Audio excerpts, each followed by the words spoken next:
Hello students, my name is Rohit Painuly and I am from ICT Virtual Classroom Dehradun. कैसे हैं आप सभी? मेरे ख्याल से बहुत अच्छे होंगे, फिट होंगे, फाइन होंगे। हम क्लास 12th केमिस्ट्री कर रहे हैं जिसके अंदर हम बात कर रहे हैं बोर्ड क्वेश्चंस की। ठीक, और हमने बात की थी चैप्टर नंबर 4 केमिकल काइनेटिक्स। उससे हम क्वेश्चन करने की कोशिश कर रहे थे, अलग अलग डिफरेंट टाइप्स के आपके जो बोर्ड्स में आ चुके हैं, तो उन्हीं को हम कंटिन्यू करेंगे आज चैप्टर 4 केमिकल काइनेटिक्स को। तो उसको समझने के लिए चलते हैं बच्चों स्मार्ट बोर्ड की तरफ। तो चलिए क्वेश्चन नंबर 1 है आज का। For a chemical reaction, for a chemical reaction, for a chemical reaction reactant to product, the variation in concentration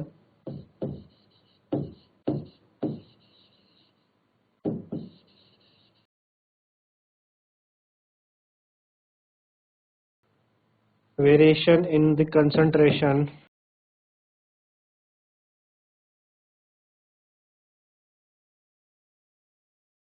variation in the concentration R versus time T, plot is given,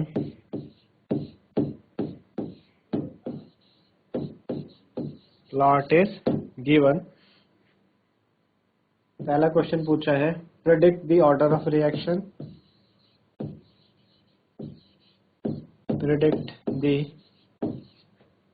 order of reaction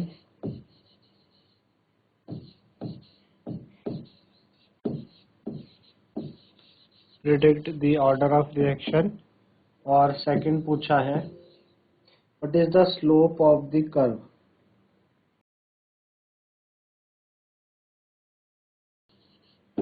what is the slope of the curve। ठीक है, ये question आया था all India 2014। ठीक है, all India 2014 में question पूछा गया था कि किसी केमिकल रिएक्शन के लिए जो वेरिएशन है कंसंट्रेशन वर्सेस टाइम का, आपको एक ग्राफ दिया गया है, उस ग्राफ से रिलेटेड हमें क्वेश्चन पूछा है। पहला कि ऑर्डर ऑफ रिएक्शन क्या होगी उसकी, दूसरा स्लोप क्या होगा कर्व का। ठीक है ना, कर्व का स्लोप क्या होगा।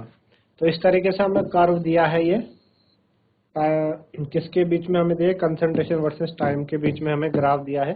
ये आपके पास कंसंट्रेशन हो गई और ये टाइम, और इन्होंने स्लोप ये दिया है। ठीक है ना। चलिए, तो पहले का जो जवाब है, सॉल्यूशन हमें बताना है। पहला क्वेश्चन पूछा था ऑर्डर ऑफ रिएक्शन, है ना। तो ये जीरो ऑर्डर रिएक्शन पूछा। इस ग्राफ से हमें क्या पता चल रहा है कि क्या है, जीरो ऑर्डर रिएक्शन है। ठीक है, ग्राफ से हमें क्या पता चल रहा है, ये जीरो ऑर्डर रिएक्शन है। दूसरा, इस ग्राफ का स्लोप क्या है ना। तो जिसका जो स्लोप है, slope of the curve,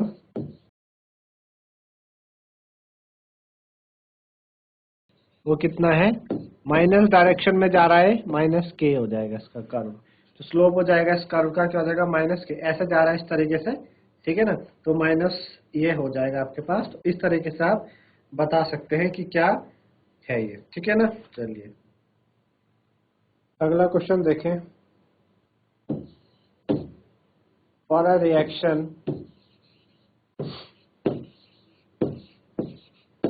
for a reaction, आपको एक रिएक्शन दी है, 2 moles of NH3 gaseous dissociate in the presence of platinum, N2 gaseous plus 3H2 gaseous। ठीक है, ये आपको दी है। उस रिएक्शन के लिए आपको रेट दिया है, रेट इक्वल टू के। इस रिएक्शन का रेट आपको दिया है। पहला क्वेश्चन पूछा इससे, what is, right the order, right the order and molecularity of this reaction, molecularity of this reaction,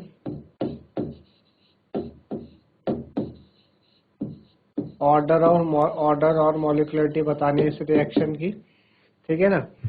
दूसरा पूछा है right the unit of K, right the unit of के, है ना।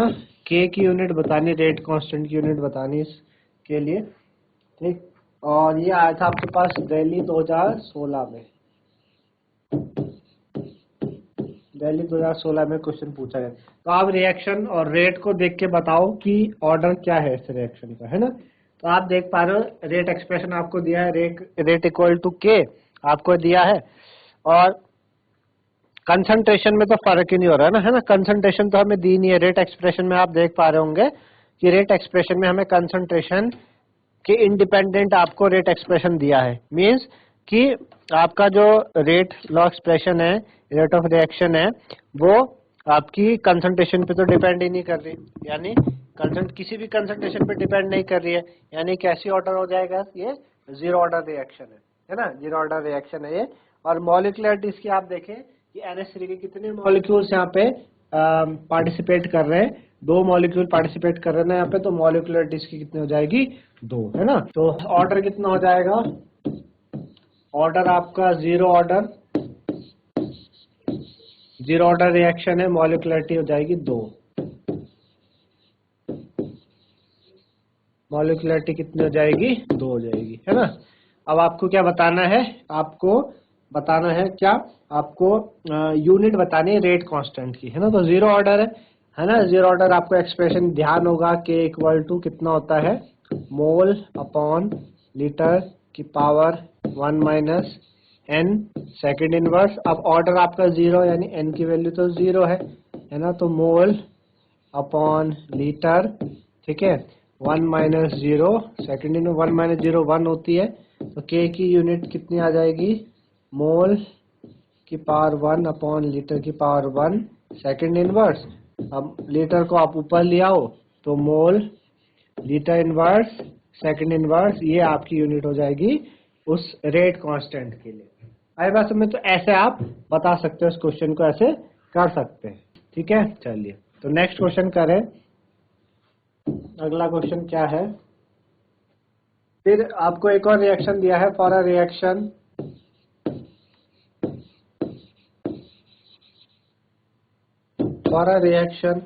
H2 plus Cl2, H2 plus Cl2, ठीक है, क्या बनेगा 2HCl, H2 plus Cl2 2HCl। Light हमने डाली इस पे, पूछा है रेट एक्सप्रेशन, इन्होंने फिर दिया है rate equal to K, rate expression आपको इस तरीके से दिया है, ठीक। पूछा है ऑर्डर ऑफ रिएक्शन, पहला part write order and molecularity, write order and molecularity, order और मॉलिक्युलरिटी बताओ। दूसरा part write the unit of K, write unit of K. ये क्वेश्चन आया था ऑल इंडिया 2016 में, है ना, 2016 में ऑल इंडिया में पूछा गया था। तो आप फिर देख रहे हैं रेट एक्सप्रेशन से कि आपका कंसंट्रेशन पर डिपेंड नहीं कर रहा है, रिएक्टेंट की किसी भी कंसंट्रेशन पर डिपेंड नहीं कर रहा है, और तो ऑर्डर इसका कितना हो जाएगा, जीरो ऑर्डर हो जाएगा। और मॉलिक्युलरिटी आप देख रहे हैं कितने मॉलिक्यूल्स, एक मॉलिक्यूल्स इसका है, एक मॉलिक्यूल्स Cl2 का है, एक मॉलिक्यूल H2 का है, तो मॉलिक्युलरिटी कितनी हो जाएगी आपके पास, मॉलिक्युलरिटी 2 हो जाएगी। आपको यूनिट बतानी है रेट कांस्टेंट की यूनिट, है ना, तो यूनिट कितनी हो जाएगी, के की यूनिट कितनी हो जाएगी आपकी, वही जीरो ऑर्डर के लिए क्या होती है, अभी आपने पीछे निकाली थी, mole litre inverse second inverse, है ना। अब तो आपको ध्यान में आ गई होगी कि जीरो ऑर्डर की mole litre inverse second inverse होती है, फर्स्ट ऑर्डर की सेकंड इनवर्स होती है। तो बेसिकली इस तरीके से हमने ये किया। चलो अगला question, for a chemical reaction, for a chemical reaction और केमिकल रिएक्शन, रिएक्शन क्या दिया है, रिएक्टेंट से बन रहा है प्रोडक्ट, ठीक है ना। आपको वेरिएशन दिया है,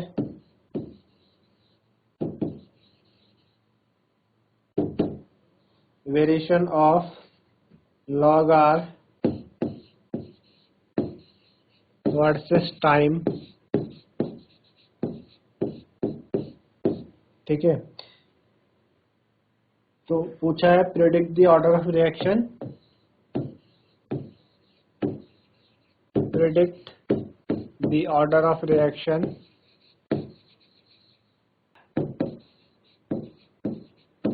predict the order of reaction.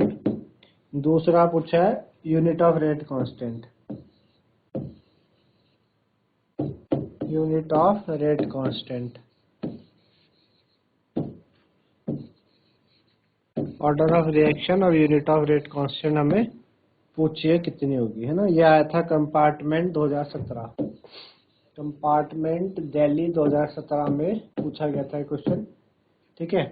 और प्लॉट आपको ये दिया है, ग्राफ आपको ये दिया है, ये आपके पास टाइम हो गया, ये हमारे पास लॉग आर, ग्राफ आपको ये दे रहा है, ठीक है ना, लॉग आर नॉट, ठीक है। ये आपके पास ग्राफ, इसको देख के आपको एक तो ऑर्डर बताना है और रेट कांस्टेंट की यूनिट बतानी। तो ग्राफ से हमें पता चल रहा है कि ये कैसा है, जीरो ऑर्डर रिएक्शन है ना। कैसी है, जीरो ऑर्डर रिएक्शन। ग्राफ को देख के क्या पता चलता है, जीरो ऑर्डर रिएक्शन है। और यूनिट बतानी रेट कांस्टेंट की, तो जीरो ऑर्डर के लिए रेट कांस्टेंट कितना होता है अभी आपने निकाला था, मोल, लीटर इनवर्स, सेकंड इनवर्स। इस तरीके से आप इजिली बता सकते हैं। आई बात समझ आई होंगी कि किस तरीके से हम ये क्वेश्चंस कर रहे हैं, ठीक है। Next is explain why H2 and O2, explain why H2 O2 do not react,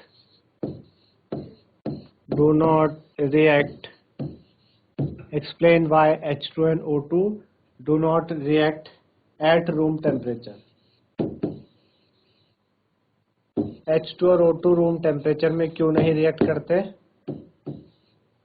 second, write rate equation for the reaction,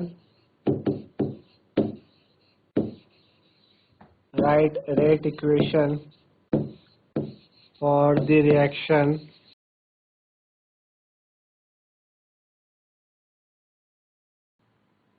rate equation for the reaction। Reaction क्या है, रिएक्शन दी है A2 plus 3B2 gives 2C, ठीक है। if the overall order of the reaction is 0, if the overall order of reaction, overall order of reaction is 0, overall order of reaction is 0, ठीक है ना। आपको पहला तो बताना है H2 और O2 रूम टेम्परेचर में क्यों नहीं रिएक्ट करता। दूसरा बताना है कि इक्वेशन लिखने आपको, रेट इक्वेशन, अगर ओवरऑल ऑर्डर इसका 0 है तो H2 और O2 रूम टेम्परेचर इसमें रिएक्ट नहीं करता, क्योंकि उसके पास इनफ एक्टिवेशन एनर्जी नहीं होती ताकि वो क्या कर पाए, आपका एक्सेप्शनली हाई जो एक्टिवेशन एनर्जी बैरियर है उसको क्या कर पाए, ओवरकम कर पाए, है ना। एक्टिवेशन एनर्जी आपको बताई थी क्या होती है, कि मिनिमम अमाउंट ऑफ एनर्जी जो उसको क्या चाहिए, एक्टिवेट होने के लिए चाहिए, एक लिमिट से ऊपर जाने के लिए, वो एक्टिवेशन एनर्जी होती है। इस वजह से रिएक्ट नहीं कर पाते, ठीक है ना। H2 and O2 do not react at room temperature, do not react, H2 and O2 do not react at room temperature, H2 and O2 do not react at room temperature because they do not have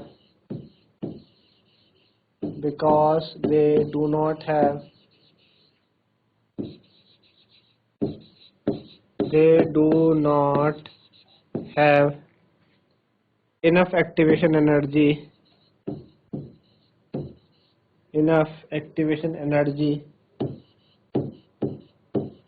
they do not have enough activation energy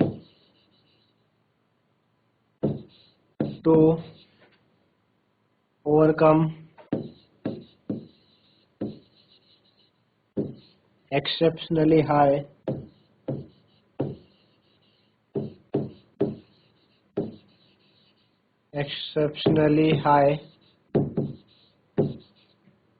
activation energy barrier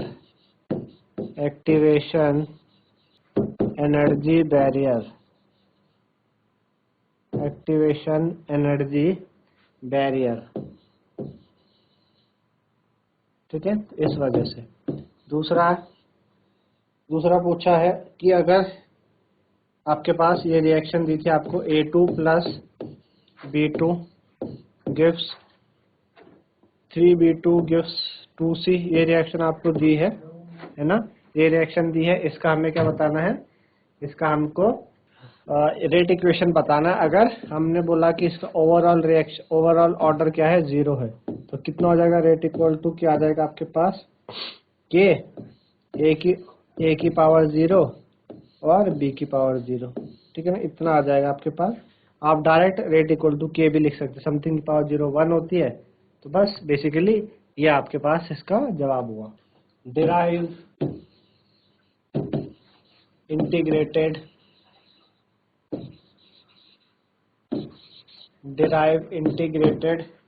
rate equation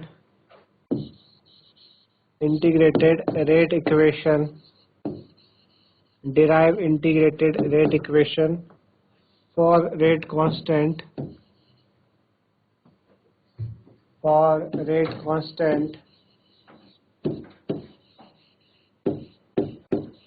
derive integrated rate equation for rate constant of a first order reaction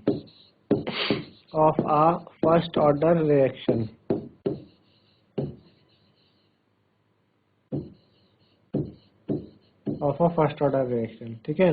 हमको क्या बताना है, integrated rate equation बताने है first order reaction के लिए। यह आपका आया था ऑल इंडिया 2017 में, ठीक है, ऑल इंडिया 2017 में आया था। इंटीग्रेटेड रेट इक्वेशन क्या होती है फर्स्ट ऑर्डर के लिए हमें बतानी है, ठीक है ना, तो डिराइव करके हमें बताना है, ठीक है ना। चलिए, तो हमने कहा कि फर्स्ट ऑर्डर में रेट ऑफ इक्वेशन आपका डायरेक्टली प्रोपोर्शनल होता है कंसंट्रेशन ऑफ रिएक्टेंट के लिए। हमने कहा suppose let us consider the reaction, एक रिएक्शन हम मान लेते हैं,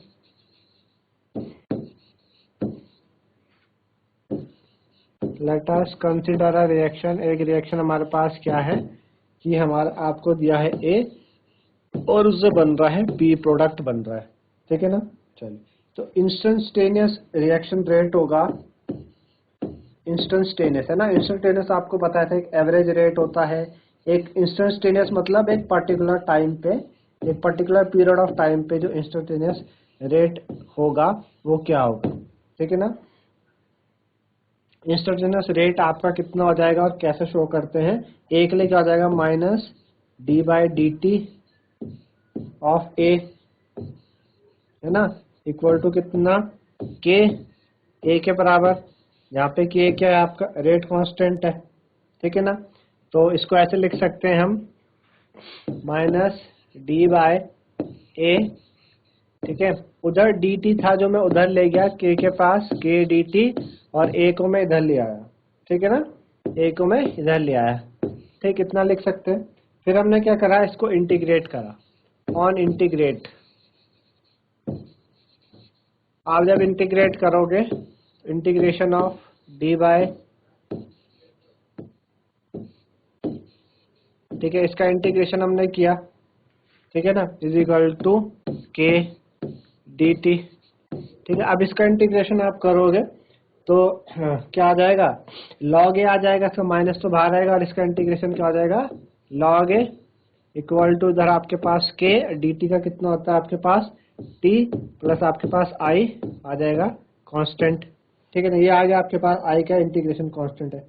अब हमने बोला कि अगर आपके पास टाइम जीरो पे, ठीक है ना, if T is equal to zero, zero समय में, जीरो टाइम में आपके पास जो ए की कंसंट्रेशन थी वो ए नॉट थी, जो वो बिल्कुल भी खर्च नहीं होता, स्टार्टिंग पोजीशन पे था, ए नॉट थी। यहाँ पे ए नॉट क्या है, इनिशियल कंसंट्रेशन ऑफ रिएक्टेंट है। ए नॉट क्या है, initial concentration of reactant,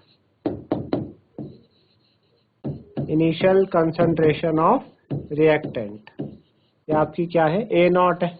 time T zero पे ए नॉट के बराबर था। तो इक्वेशन क्या हो जाएगी आपके पास, इक्वेशन ये आ जाएगी जो पहले वाली इक्वेशन थी हमारे पास, माइनस लॉग ए की जगह क्या आ जाएगा, ए नॉट आ जाएगा, है ना, ए की जगह ए not equal to K T plus आई था, है ना, के टाइम तो आपके पास कितना है, जीरो प्लस आई, तो यहाँ से इक्वेशन क्या बन जाएगी, माइनस लॉग ए नॉट, ठीक है, इक्वल टू कितना, आई, ये आपके पास आएगा, ठीक है ना, इतनी आपके पास आ गई।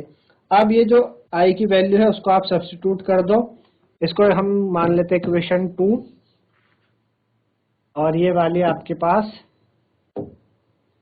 इक्वेशन 1, इक्वेशन 2 की वैल्यू इक्वेशन 1 में पुट कर दो, put equation 2 in equation 1, equation 2 को इक्वेशन 1 में पुट करोगे तो क्या बनेगा, माइनस लॉग ऑफ ए, ठीक है, इक्वल टू के टी, और आपका आई की जगह कितना आ गया, minus log of A naught, ठीक है, इतना आ गया, minus log of A naught आ गया आपके पास, इतना आ गया, ठीक है ना।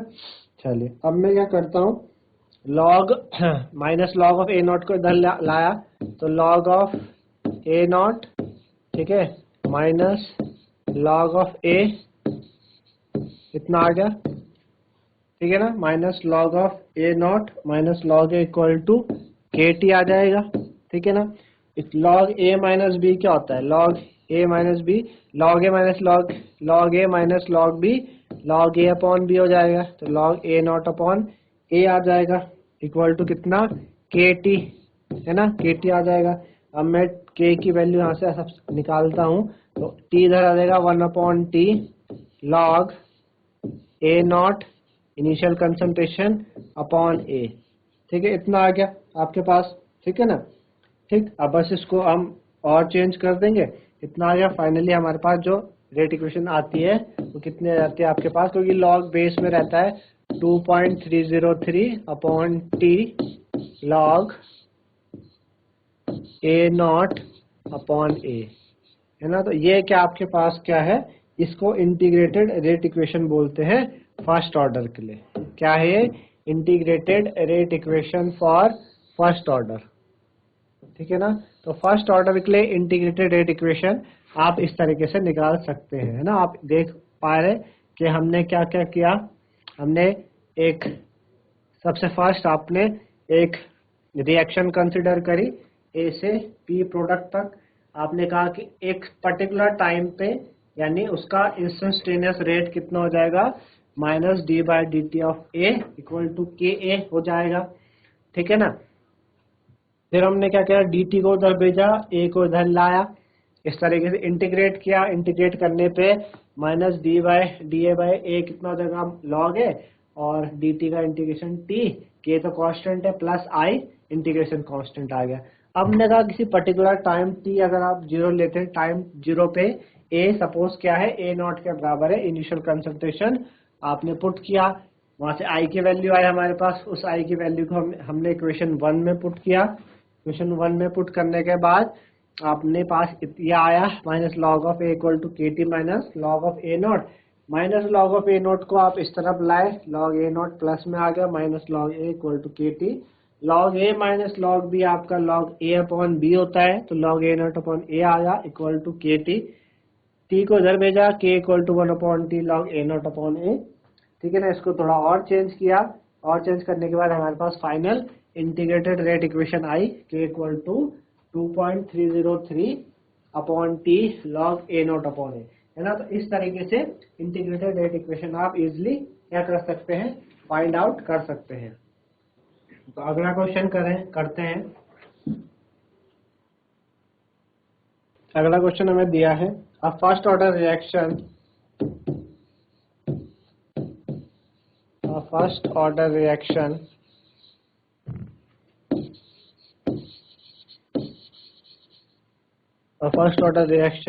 has a rate constant of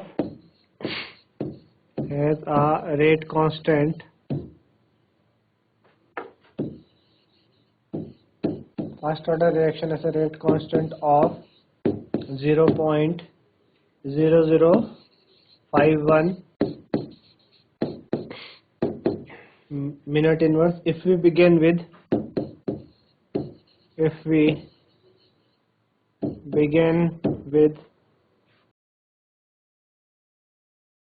0.10 capital M concentration of the reactant,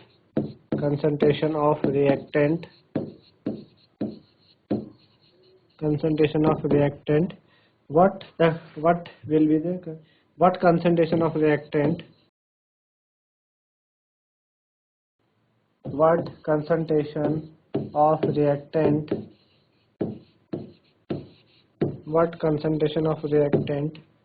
will remain in solution after 3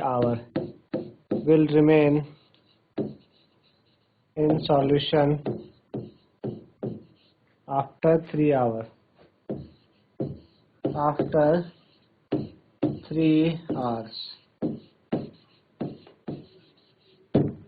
ठीक है, ये पूछा गया था हमको दिल्ली और इंडिया 2019 में। ठीक है, दिल्ली और इंडिया 2019 में पूछा गया था। क्या पूछ रहा है? फर्स्ट ऑर्डर रिएक्शन है, उसका रेट कांस्टेंट आपको दिया है, और अगर आप 0.10 m से शुरुआत करते हैं तो 3 घंटे बाद कितनी कंसंट्रेशन आपको बचेगी, है ना? आपको कितनी बचेगी? तो आपको इनिशियल कंसंट्रेशन दे रखी है R0 की वैल्यू कितनी 0.10 m दे रखी है। टाइम आपको दे रखा है 3 घंटे मतलब 180 मिनट आपको दिया है। K की वैल्यू आपको दी है। K की कितनी वैल्यू है? K की वैल्यू हमारे पास 0.0051 मिनट इनवर्स हमको दी है। ठीक है ना, ये आपको दे रखी है। आपको R निकालना है। ठीक है ना, तो आपके पास फॉर्मूला क्या होता है?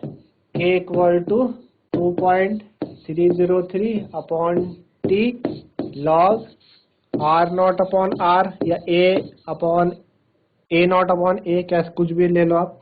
आपको R निकालना है ना। चलो, K की वैल्यू आपको दी है कितनी 0.0051 और इक्वल टू 2.303 अपॉन T की जगह कितना आ गया 180 आ गया, और लॉग ये आ जाएगा आपके पास कितना 0.10 दे रखा है अपॉन लॉग R, है ना, अपॉन R। ये आपको निकालना है।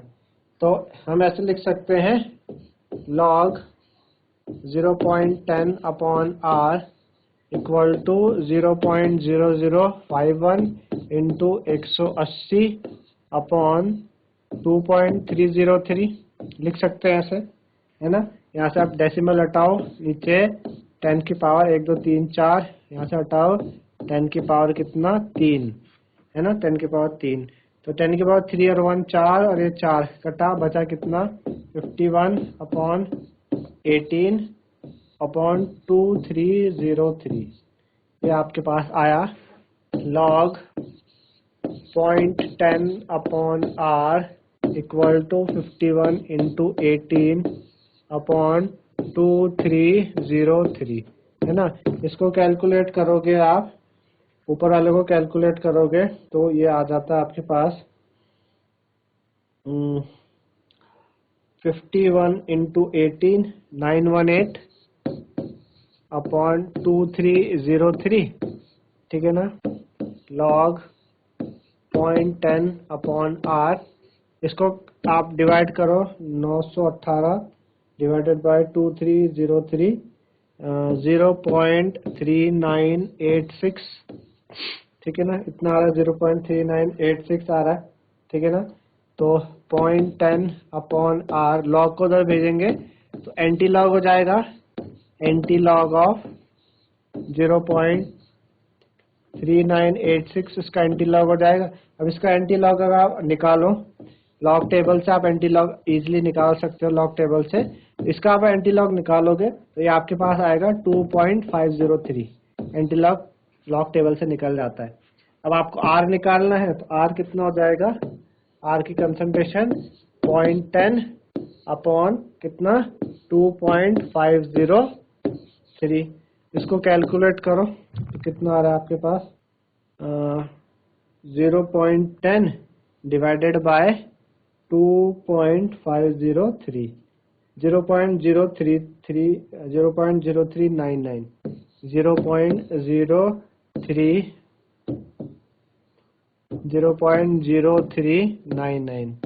0.0399 ये आपके पास आ रही है। आर की कंसंट्रेशन इतनी आई, आपके आर इतना आ गया। तो उसने पूछा था कि आपके पास आपको क्या बताना था, कंसंट्रेशन ऑफ रिएक्टेंट कितनी बचेगी, है ना। ये तो पूछ रहा था क्वेश्चन कि कितनी बचेगी आपसे। क्वेश्चन में क्या पूछा था, 3 घंटे बाद what concentration of reactant will remain in solution after 3 hour. 3 hour के बाद कितनी बचेगी। तो भाई स्टार्टिंग में आर नॉट थी और अभी आर होगी, माइनस कर लो। आप स्टार्टिंग में कितनी थी 0.10 थी और अभी आपके पास 0.0399 हो गई। इसको आप माइनस करोगे तो 0.10 माइनस 0.0399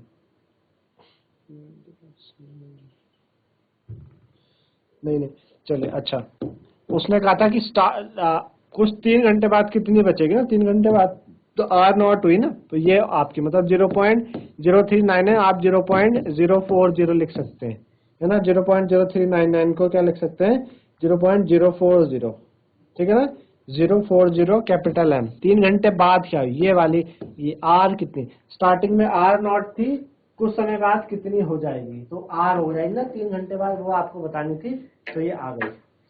तो इस तरीके से आज आपने चैप्टर नंबर 4 केमिकल काइनेटिक्स के और क्वेश्चन किए। मेरे ख्याल से आप लोगों को समझ में आए होंगे। तो आज के लिए इतना ही था बच्चों, धन्यवाद, हैव अ नाइस डे।